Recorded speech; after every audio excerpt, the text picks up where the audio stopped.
Bonjour. Qui en vente B2B dans le secteur beauty tech, vous savez, les équipements pour les salons, les spas, n'a jamais entendu cette phrase? Ah mais, je n'ai jamais entendu parler de vous. Face à un gérant de salon ou de clinique esthétique, ça peut être assez déstabilisant, non? Ah oui, carrément. C'est le genre de phrase qui peut refroidir l'ambiance directe. Justement, aujourd'hui, on se penche sur cette objection. On va s'inspirer un peu de l'approche très terrain de Loïc Genot, qui a écrit un livre là-dessus. D'ailleurs, il sera bientôt en live sur LinkedIn avec Harry Massoudi pour en parler. L'idée, c'est de voir comment on peut retourner cette situation, comment transformer ça en une opportunité, en fait. C'est une excellente question. Parce que cette phrase, je ne vous connais pas, c'est rarement un nom définitif. Faut pas le prendre comme ça. Ah bon? Non, souvent c'est plus un mélange, un peu de prudence, qui est normal, et aussi, je pense, une pointe de curiosité. C'est un peu comme si le prospect disait « Ok, d'accord, je ne vous connais pas, alors prouvez-moi que ça vaut le coup de vous écouter. Surprenez-moi. » D'accord. Et là, la pire des réactions, c'est de se lancer dans un monologue sur l'entreprise, vous savez, la plaquette corporate. Ah oui, le grand déballage institutionnel. Donc en fait, ce n'est pas qu'il s'en fiche, c'est une sorte de bouclier. Ça change tout. Exactement. C'est une forme de protection, une demande implicite de réassurance. Alors, une première stratégie, c'est de ne pas répondre de front, mais plutôt de... Poser des questions. C'est ça. Tout à fait. L'idée, c'est de renverser la dynamique. Au lieu de parler de soi, on s'intéresse à l'autre. On pose des questions ouvertes. Quel genre de questions, par exemple?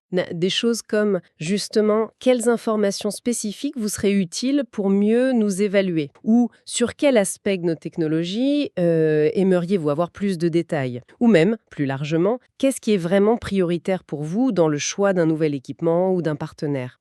Ça permet de recentrer sur leurs préoccupations, en fait. Oui, et ça donne des clés. On comprend ce qui compte vraiment pour eux. L'exemple de Sarah, la commerciale en cryolipolyse, est pas mal. Ah oui, racontez. Face à l'objection, elle a demandé à la gérante « Qu'est-ce qui est le plus important pour vous ?» La réponse a été directe. La fiabilité du matériel et surtout le service après-vente. Classique dans ce secteur. Oui. Et là, Sarah, au lieu de grands discours, elle a sorti son téléphone et montré une très courte vidéo. Un témoignage client sur une intervention SAV réalisée en moins de 24 heures. Ah, malin, simple, concret, ciblé. Voilà. Et ça nous amène directement à l'importance d'avoir sous la main ce que j'appelle un kit de preuve sociale. Des éléments concrets, rapides à dégainer. Un kit de preuves, c'est-à-dire...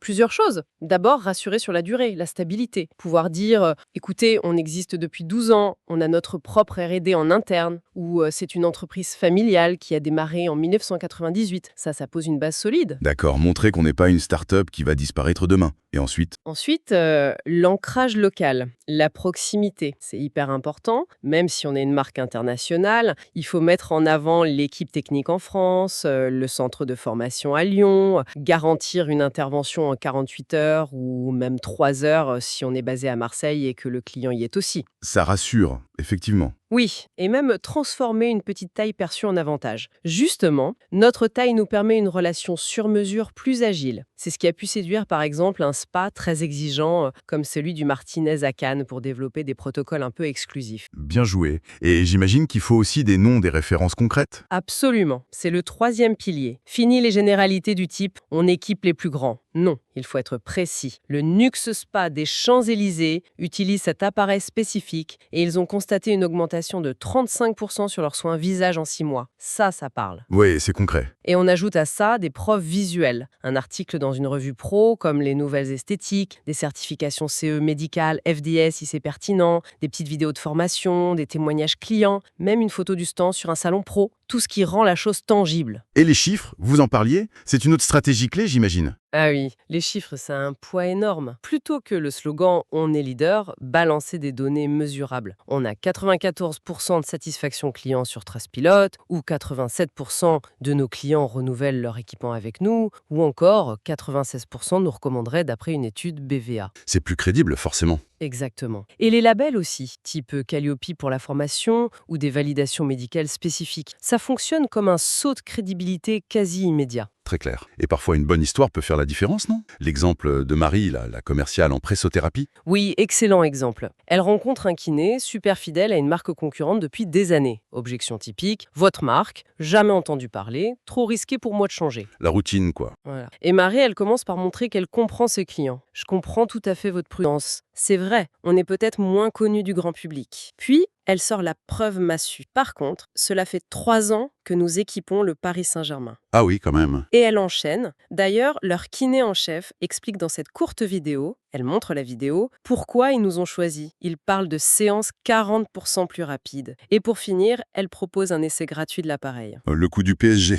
Difficile de résister après ça. C'est sûr. Mais bon, tout le monde n'a pas le PSG dans son portefeuille client. Comment on fait si on n'a pas ce genre de référence hyper prestigieuse? Comment on peut créer sa propre preuve en quelque sorte? C'est une très bonne question. Si on n'a pas le PSG, faut être créatif. On peut par exemple proposer des tests produits à des micro-influenceurs bien ciblés sur Instagram ou TikTok en échange de vidéos authentiques d'utilisation.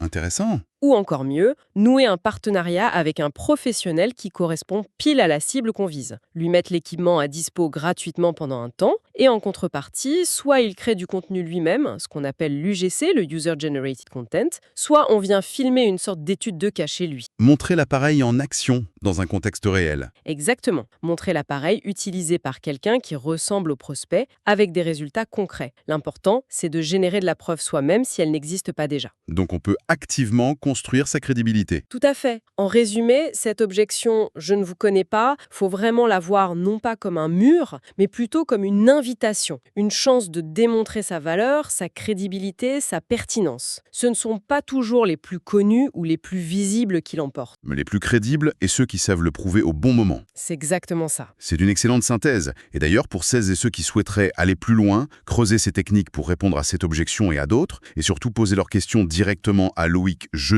on rappelle qu'il sera l'invité du prochain live LinkedIn animé par Harry Massoudi. C'est sans doute une très bonne occasion d'approfondir tout ça. Absolument. Et pour finir, une petite question pour la route. Si la notoriété n'est pas toujours la clé du succès, quelle est selon vous la preuve de crédibilité la plus souvent sous-estimée dans le secteur de la beauty tech? Voilà de quoi réfléchir. Merci de nous avoir suivis et à très bientôt.